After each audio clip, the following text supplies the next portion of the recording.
사실은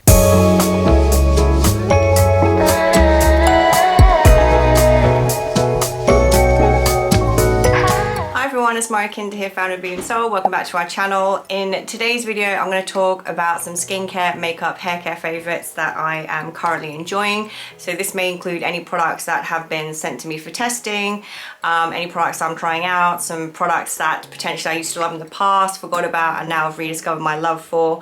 For those that have been following us for a while, I used to do monthly favorites last year, but it's been a bit difficult to keep that up this year because I had a baby 2 months ago. So I'm just trying to get back into filming more regularly on YouTube. So I thought I would make a note of some of the products that I've really been enjoying lately and then just put them in this video.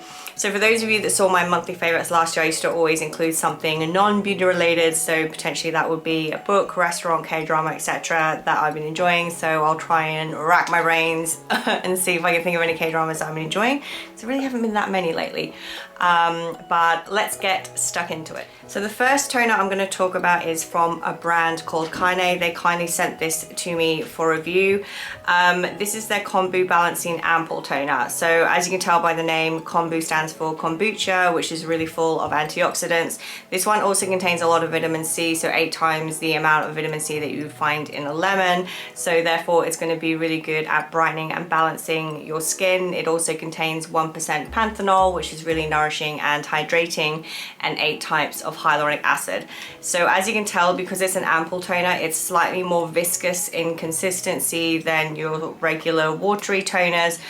Therefore it's going to be a lot more hydrating on your skin. This one layers really nicely, and I think if you are looking for a good, well-aging, all-round good brightening product, especially if you have skin that verges on the drier side, then you will really like this one. This is actually my second bottle. They sent me a couple of these and a couple of their moisturizers, which I really like. Their packaging is really sleek as well. And yeah, I've really been enjoying all the products that I've tried from Kinder. So if you try this brand, let me know in the comments.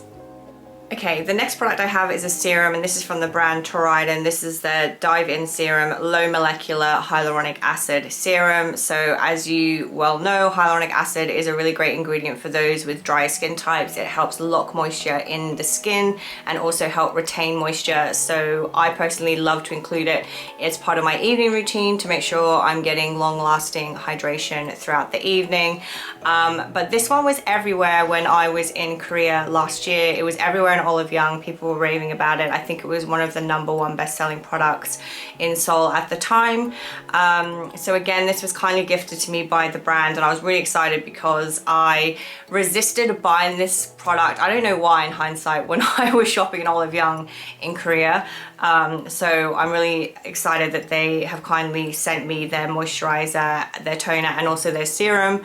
But I'm starting with the serum because it's probably their most popular product. But as the name suggests, the hyaluronic acid serum, it's basically just good at keeping hydration locked into your skin. So again, better for those with dry skin types.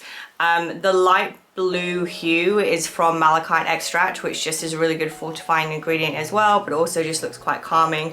It's quite a generous size, this, because hyaluronic acid has got really good spreadability. I find that literally like 1/2 size of the pipette is enough to spread on my skin, and that's enough. So I do anticipate that this is going to last me quite some time.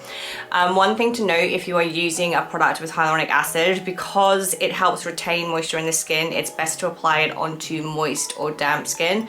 So what I will do, for example, is I will apply my toner after cleansing, and as my skin is already damp, I will make sure that I put on straight away, so it helps lock in that goodness from this product into my skin.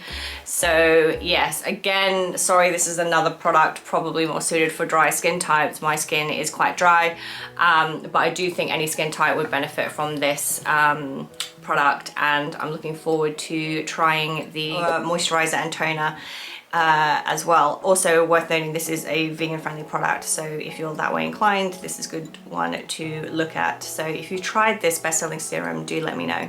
The next product we're going to talk about is actually one from Benton. So Benton was one of the first brands that we started stocking on Beauty and Soul, and I've been kind of out of touch with all of their new releases because they went through a phase of just introducing so many new products.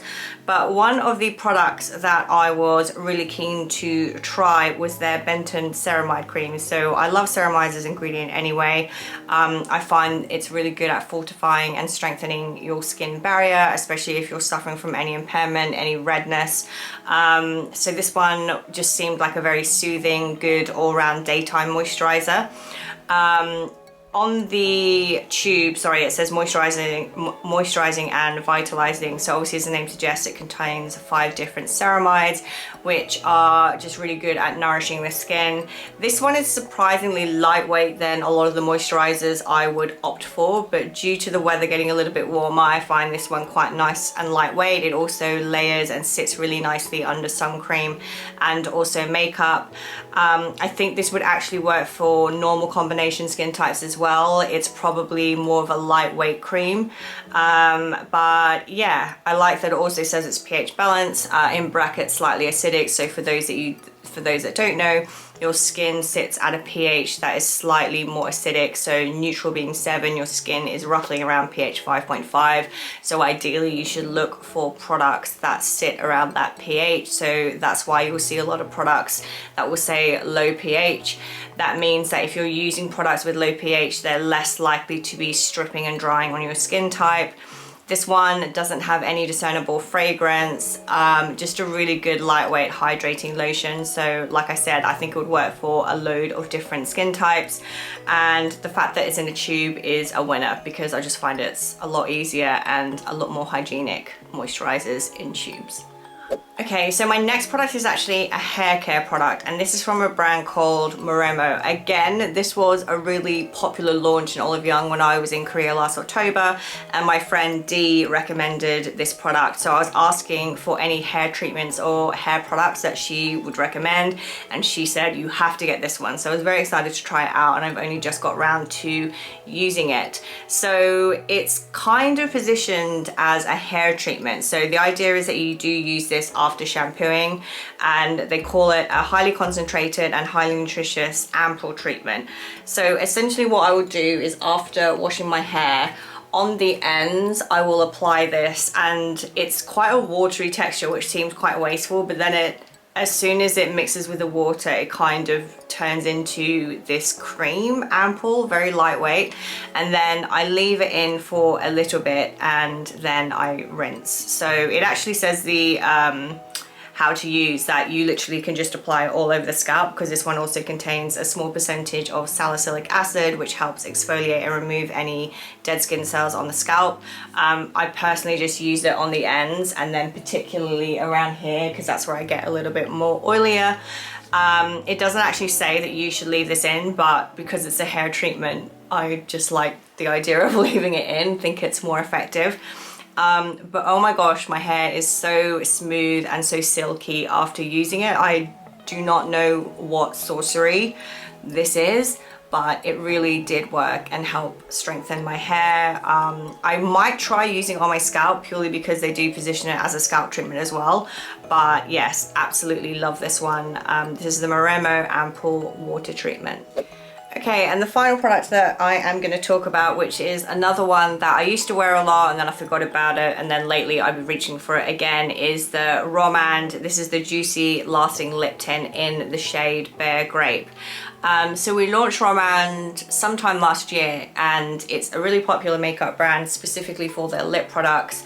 But essentially this one became really popular because if you watch Singles Inferno, Songjia from season 1 uses the, oh, what shade does she use? I think it's Pomelo Skin or peeling and do. I think it was Pomelo Skin, and then it got sold out everywhere and it was super popular. But the shade that I've been really enjoying and the shade that I'm wearing is called Bare Grape. It's number 25 in the series, and it wasn't until I got my color analysis done in Korea last October, they actually give you shades and brand recommendations of products that are suited to your coloring. And actually this specific shade, Bare Grape, was recommended to me, and I was like, oh, that's so funny, because I used to wear it a lot and then I forgot about it, but now I'm reaching for it more. Now the reason why I really like these, they contain real fruit extracts, they're a super lightweight tint, but they sit really nicely, they're long lasting, and they're also non-drying, because there's nothing worse for someone who has dry lips than using a lip tint that accentuates that. So if you suffer from dry lips like me, but you love the idea of a lip tint, then look no further than these ones, because I don't know, they're just so moisturizing on the lips as well. So this is a shade that I've got on number 25, Bare Grape, but all of them are super flattering in the series and I highly recommend them.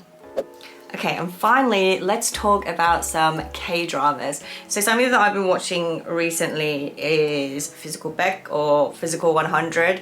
I don't know if anyone watched season 1, but I really enjoyed it. For those that don't know, it's basically, it's gonna sound really rubbish, but it's a reality TV show to discover who has the best physique. So what they do is they pick 100 contestants in Korea from all different sports. So there might be tall runners, sumo wrestlers that are really big, swimmers, there's lots of different personalities in there, and then they put them through a lot of different physical challenges until there's one remaining contestant to say, is this the idea? This sounds really vain when I'm explaining it, but it just makes for really good watching, and I don't know how they make it dramatic, but every episode there's a really good cliffhanger.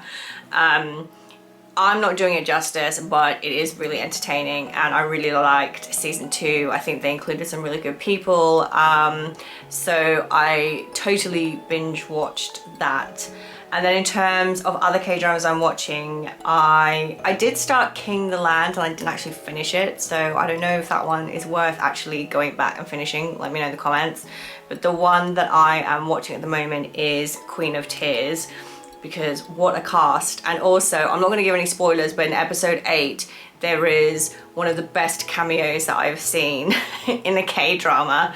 Yeah, I can't really spoil it, but it's a good one. It's really good. So I am enjoying Queen of Tears, mainly watching it for the leads, love both of them. But yeah, other than that, kind of been struggling with K-dramas to watch recently. I did see in Netflix top 10, first of all, Physical 100 actually featured in top 10 UK TV shows, which I thought was really impressive. But there was another K-drama that was in the UK top 10 on Netflix. I think it was like Parasite or something with parasites, and I think it was the same director as Hellbound and what was the other one? Train to Busan maybe? So intrigued about that one, because obviously I love Train to Busan, but I'll probably love it mainly because of Gong Yoo. So I might give that one a watch. But if you've got any recommendations, let me know, because looking after an 8-week-old, there is a lot of sitting in front of the TV holding a baby at the moment, because she loves to sleep on me. And as soon as I put her down, she wakes up and cries. So hence why I've been going through a lot of TV watching. But yes, struggling on the K-drama front. So do let me know if you've got any recommendations. Those are some of the products that I've been really enjoying this month. So let me know in the comments if you've tried any of those, and I will see you in the next one. Bye.